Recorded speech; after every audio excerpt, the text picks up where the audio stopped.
Hello, what's up? This is Cotman back again for another video. So, ito na po yung review na hinihintay nyo sa Gen Machine na finiture ko last month pa yata. Or 2 months na. Tagal na, no? So, yes. Hanggang ngayon, actually, gamit ko pa rin siya. Wait. So, yan. As you can see, gamit ko po siya. And daily driver ko na po siya. So far, sa ngayon, ito po yung ayos niya. Nakailang palit na ako ng ayos eh. One time, tinry ko siya ilagay, gamitin yung... Nakikita nyo ba yun? Yun yung portable na yun. Nakita nyo yun? Ginamit ko siya for a few weeks. Kaso, may mga games na hindi nag-work pag yun ang monitor. Siguro low-powered masyado yun. So, ito kakalipat ko lang recently. Parang 2 days pa lang yata ito. Mas okay ito. Pero lumang monitor lang po ito sa mga nakatambak lang na monitor. So, low quality lang, 1080p lang na monitor. Pero, para mas feel ko siya, so bala ko bilhan na lang siya ng, what do you call this, ng curve. Para mas gusto ko yung curve and mas maayos na setup. Pero, sa ngayon, kahit hindi ko pa masabi na ito na yung fixed na setup ng aking PC Gen. Ito siya. So, tapos binilang ko siya itong patungan na to. Binilhan ko siya tapos nilagyan ko na lang nitong mga ganitong tape para stopper. Tapos yung patungan niya doon stopper din para pwede ko siyang itulak-tulak nang hindi siya mahuhulog doon.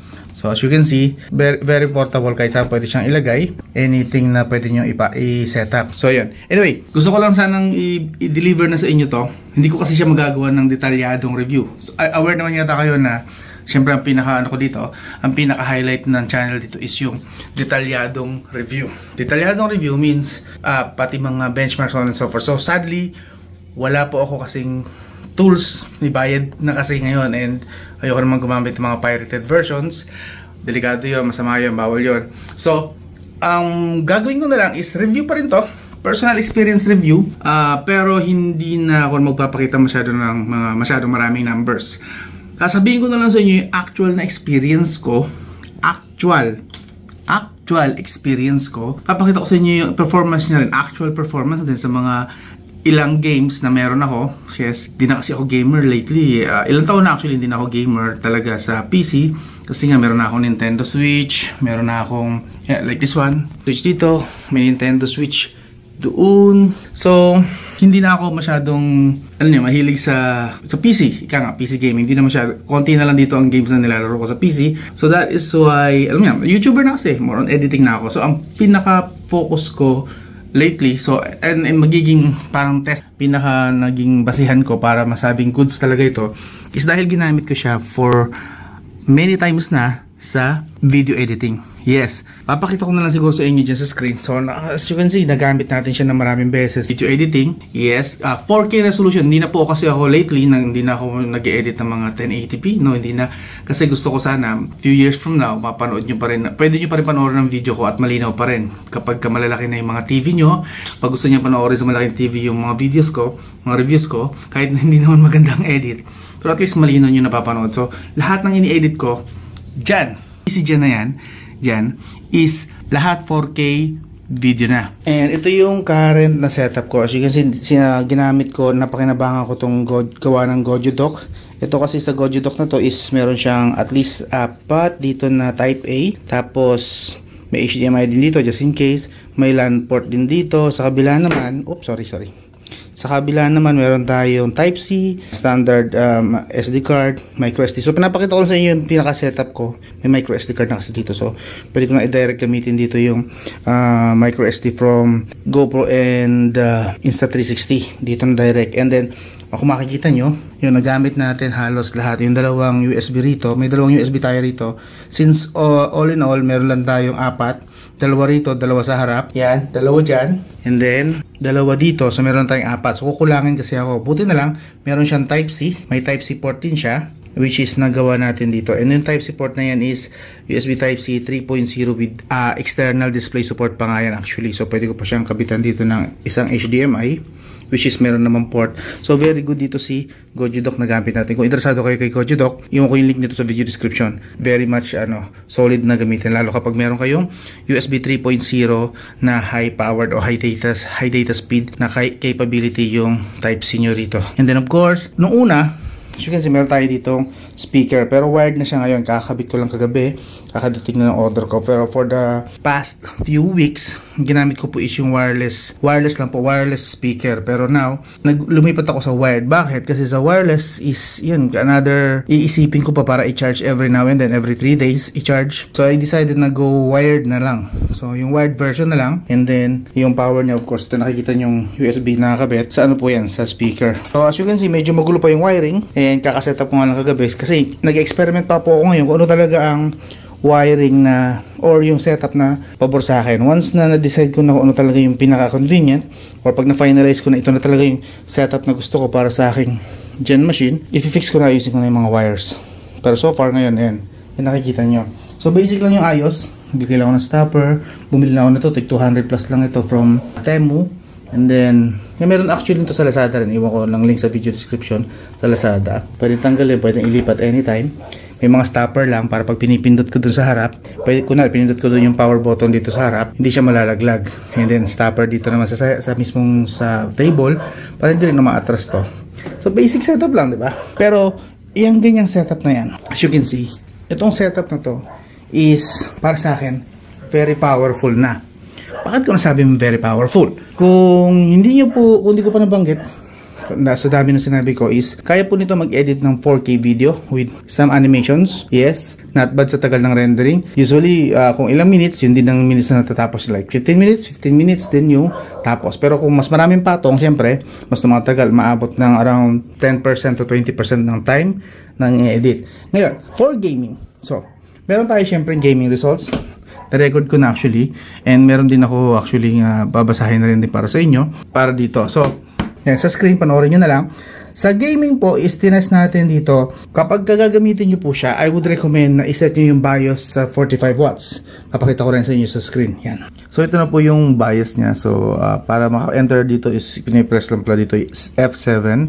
Pindutin nyo po ang F7 ng mabilisan. So, alam naman siguro yun ang karamihan sa inyo. But, as dito rin, kahit dito sa BIOS niya nakalagay pa rin is engineering sample talaga siya. AMD engineering sample 100 blah blah blah blah. And going here, around here, trusted computing, TPM 2.0 found. So ibig sabihin supported nga siya Windows 11. It's good. Okay, dito punta tayo sa AMD overclocking, accept.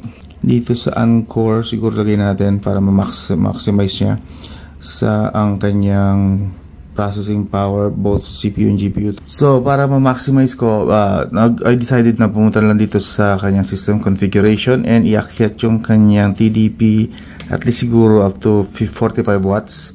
Kaya niya naman hanggang 54 watts, siguro yun yung pinaka-max. Kaso nga lang, mas maganda dito tayo save. Alam ko 45 watts talaga ang pinaka-TDP nito. So, we're going here sa 45 watts and save na natin.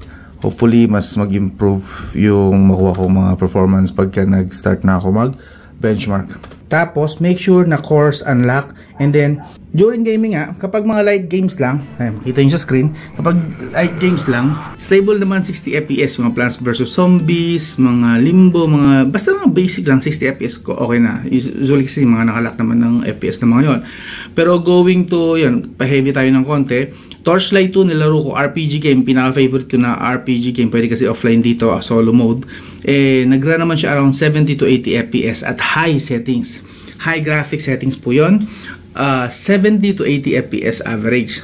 Not bad sa Torchlight 2. Tapos ang temperature around 60 degrees Celsius And then, akyat tayo ng konti sa Don't Starve.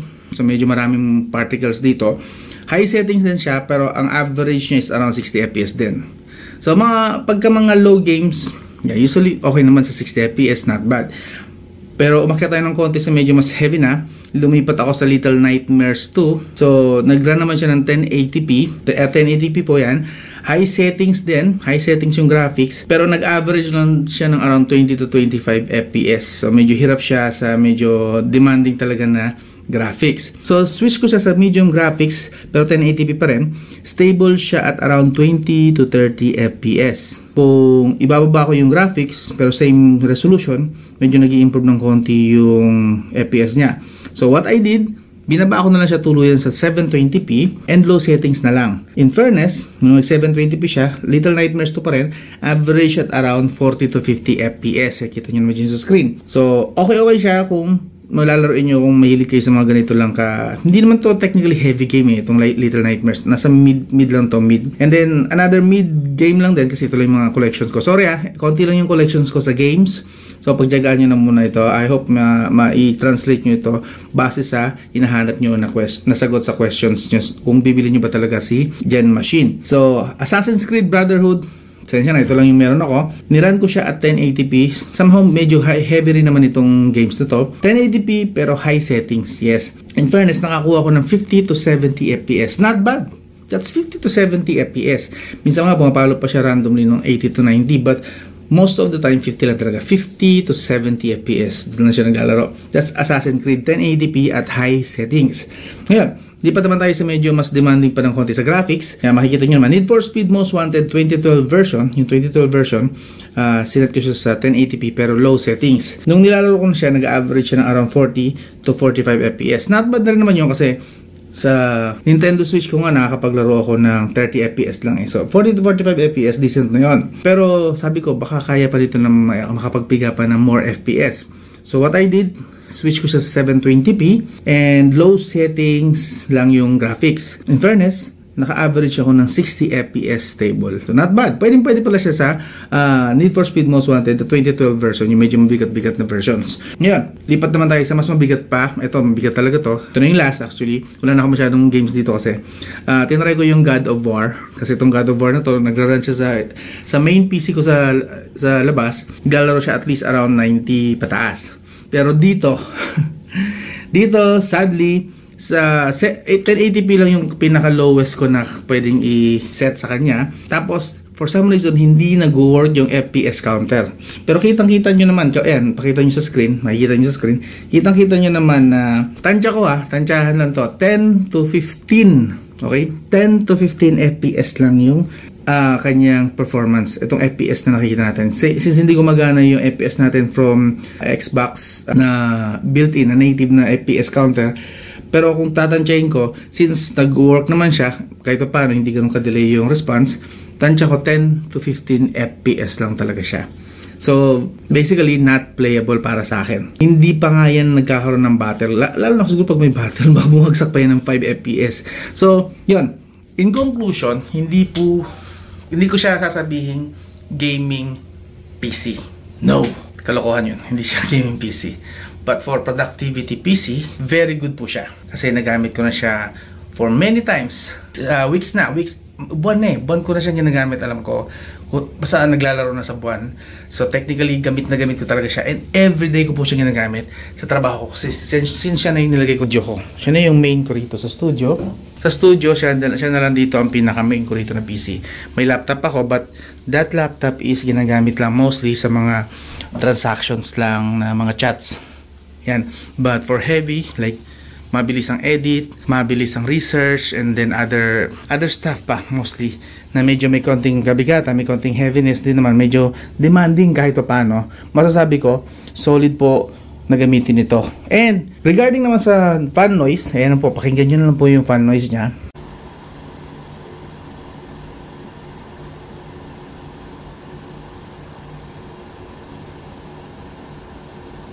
Yan, para sa akin po yung sound niya is kasing ingay lang din siya nung binenta kong laptop. Tapos ito yung pinambili ko sa pinagbenta kong laptop.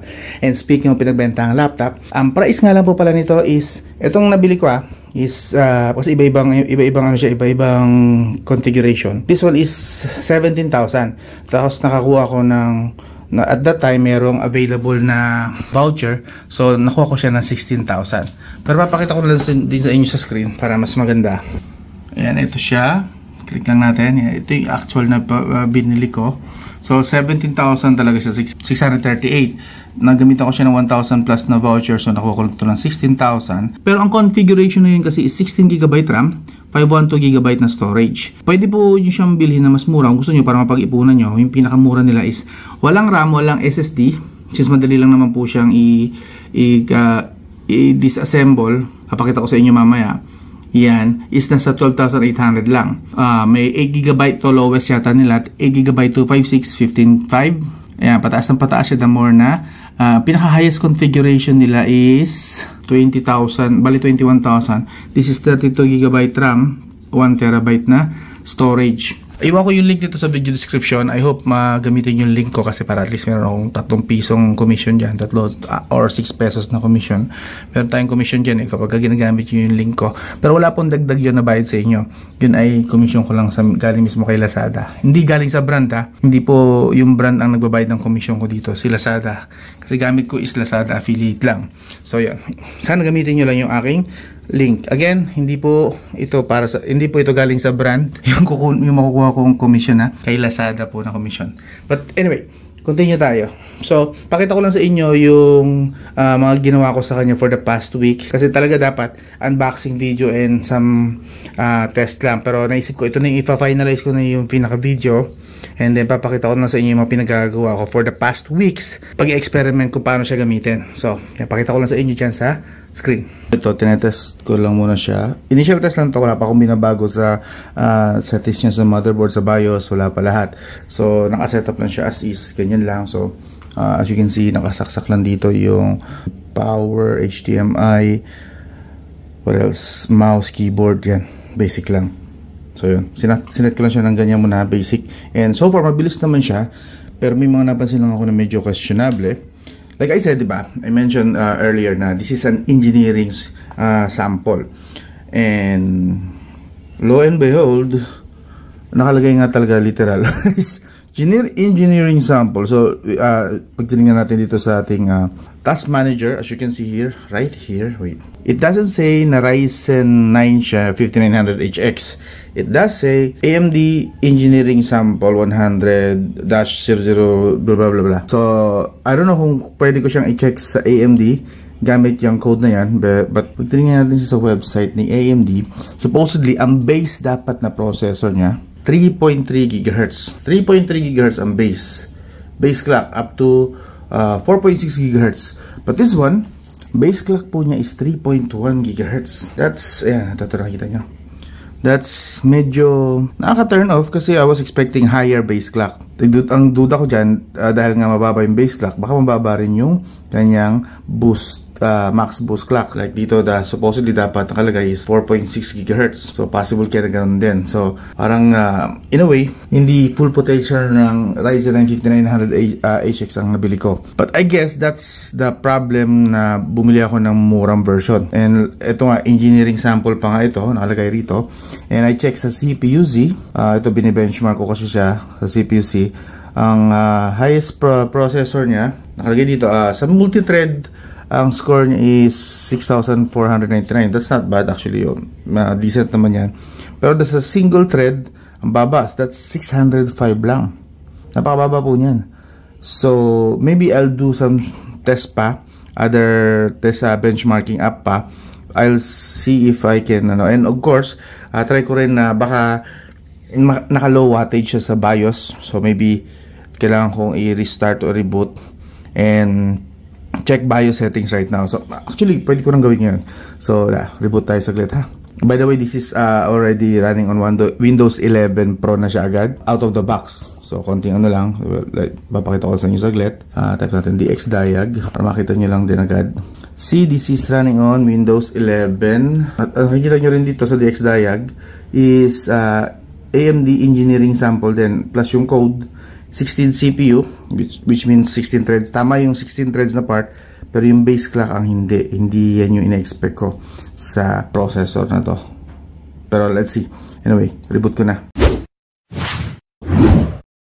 So, silipin ko lang siya saglit, no? So, mapin natin yung screwdrivers. Mga screws. Malamang nandito to sa ilalim eh. Ito nga, nakita ko na. Ito nga yung screws niya sa ilalim. So, tanggalin lang natin saglit. One time ko lang naman gagawin ito. Jump. Okay, so solid pala ito eh, ano? Kasi, pwede ko pa nagdagan yung RAM ko. Currently, we have 16 GB. So, pag dinagdagan ko pa na under 16 GB, pwede pa siya maging 32 GB. Great, goods, expandable, and expandable din tayo sa storage. Pwede ko pa siyang dagdagan ng another SSD. So, lahat expandable. So, solid. Good job kay dito kay Gen Machine. Hindi ako naka-stock sa kung ano lang yung nabili ko. Like kunwari, kung gusto mo makamura muna kasi low budget ka, pwede mo palang bilhin yung 8GB lang muna nila. Tapos 256GB yung pinaka lowest. And then kapag may pera ka na, saka mo lang dagdagan para ma-upgrade. So makakamura ka nga naman sa part na yun, hindi mabibigla ang bulsa mo. Kasi if you remember, supposedly dapat 17,000 to, diba? And yung pinaka lowest nila is 12,000, walang SSD yata. So kung ayaw mo lang mabigla muna pero gusto mo makabili na agad, you can do that. And then expand ka na lang along the way since meron naman po siyang available na mga slots. This is very good. Which gives me now an idea, since bala ko rin naman talaga, baka pwede kong gamitin yung nabili ko sa Orico. At syempre, ito po yung fan niya. That's nice. Malaki din. Ito fan, no?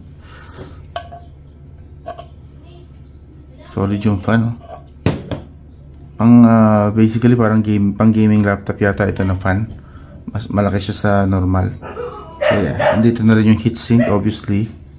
So this is nice. Solid tong kakagawa. Compact na compact lang talaga. This is good. Good job kay Gen Machine dito. Solid, nice. Yeah, expandable na siya. And compact. And yung repairability po niya napakadali po. Ang dali lang po tanggalin. Kahit na beginner, kayang-kaya po to. Magtatanggal lang kayo ng few screws, okay na. Pwede nyo na po siyang i-service. Kahit kayo na po mismo. Provided syempre na may alam kayo kahit paano, diba? So yun lang naman. Kung expansion lang naman, tanggal nyo lang po yung takip. Which is napakadali lang po tanggalin. Wala mga pandikit, screw lang talaga. And then pasok sa slots. That's it. Good job kay Gen Machine. Bibigyan ko sila ng 10 out of 10 sa repairability nito. Ang dali nitong i-repair in case na magloko or magsira. Good job. This one. So this one is a 1TB. So may 512 ako, magiging 1.5TB siya kapag idinagdag ko na ito. Not bad. Actually, gusto ko na siyang gawin ngayon. Sayang to, 1TB, mahaba pala. So, yun, I just installed this Geekbench 6. Gusto ko lang i-inform ko, i-update kayo. So, at least dito na-detect na agad ni Geekbench 6. Base frequency, yes, sadly 3.1 GHz. Pero in fairness naman, yung kanyang maximum frequency is 4.5 or base dun sa page, dapat 4.6. So, konti lang difference, maximum frequency. So, may pag-asa pa siguro to. Yeah, I think okay lang siguro na mababa yung base frequency as long as yung maximum frequency is malapit sa katotohanan.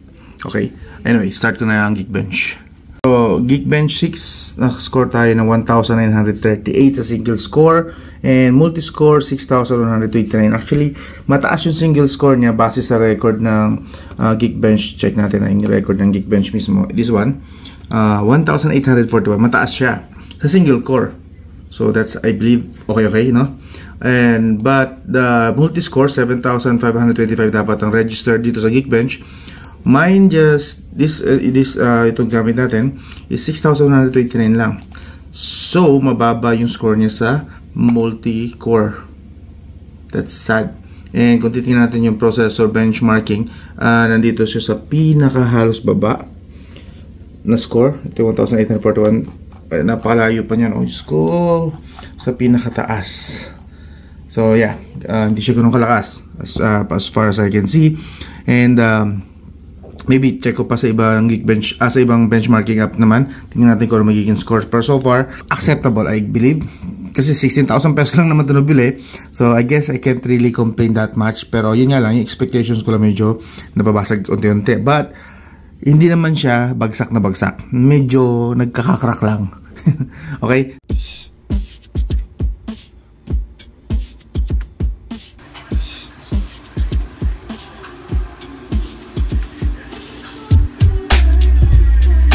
So, ayun nga. Para sa akin ha, hindi naman fair para ikumpara ko siya sa mga 50,000 to 100,000 pesos na mga PC.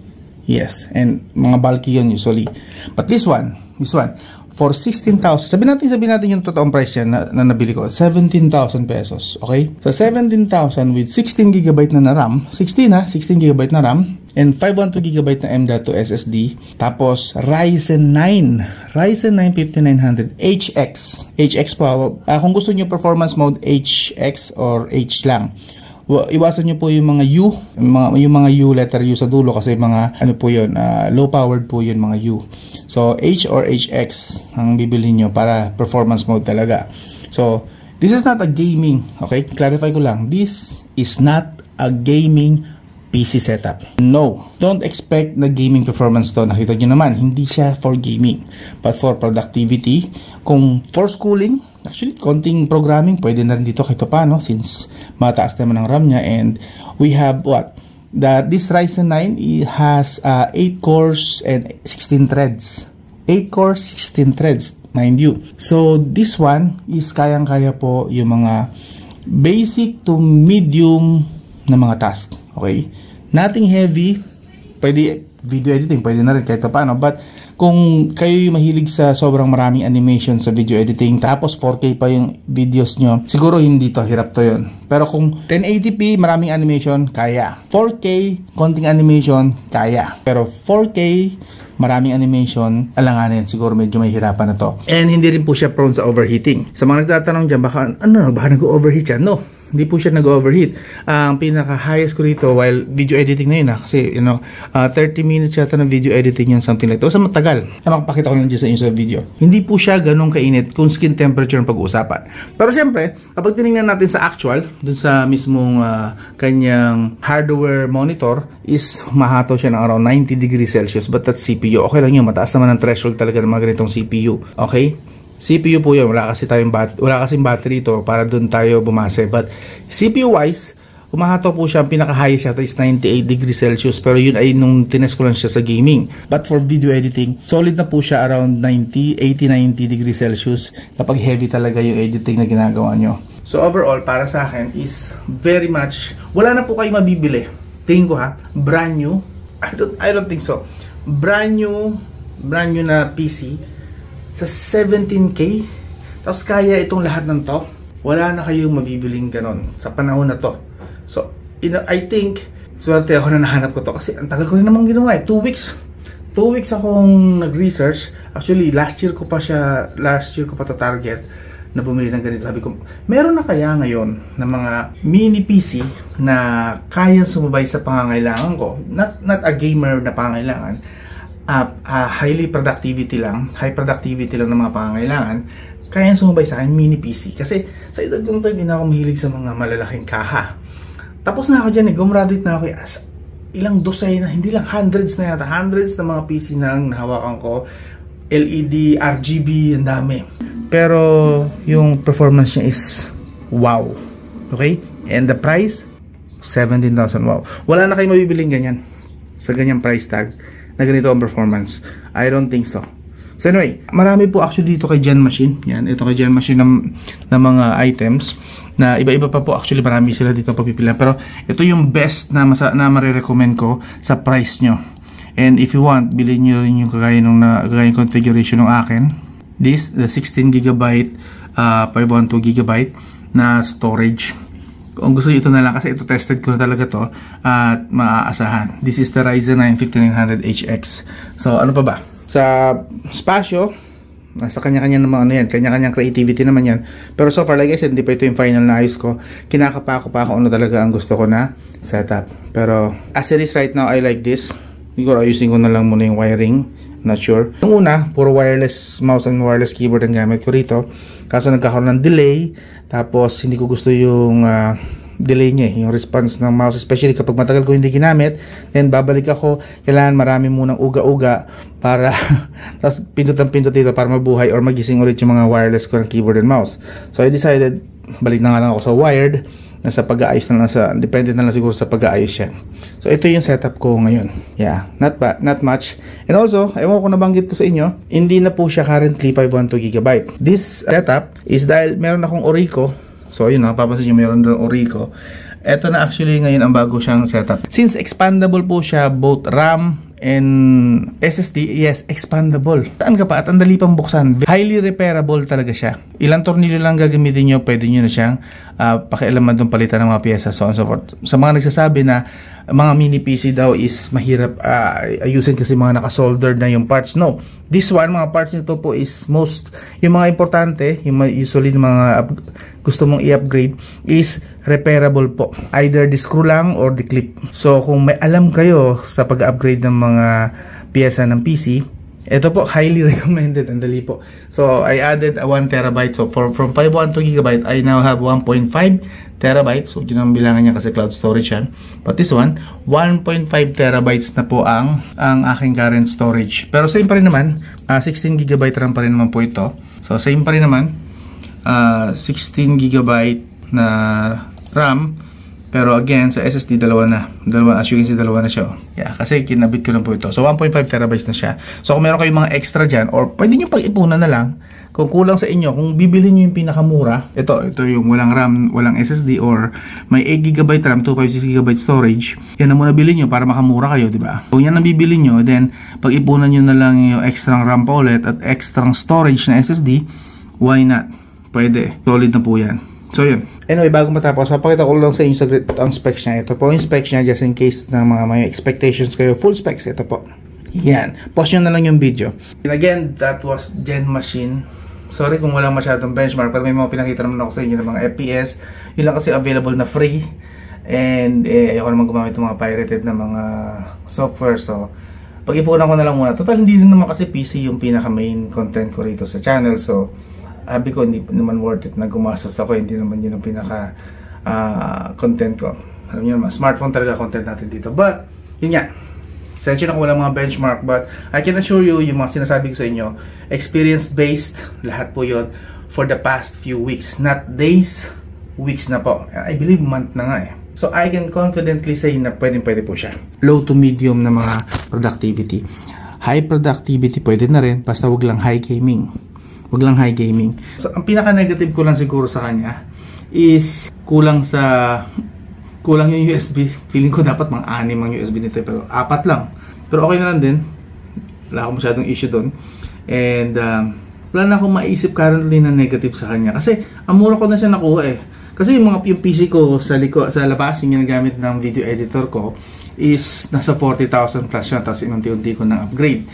And yung laptop na gamit ko rito, 50,000. And then, for some reason, this 16,000 pesos na setup is kayang sumabay, hindi naman sobrang sabay talaga kasi walang dedicated video card to. Kasi pinaka-bottleneck nito yung video card niya eh. Sa video card lang talaga, pinaka-ano niya. Kasi mababa lang. This is, I believe, Zen 3, Zen 2. Something like that. Basta, AMD Radeon siya na video card. So, yun yung pinaka-bottleneck dito.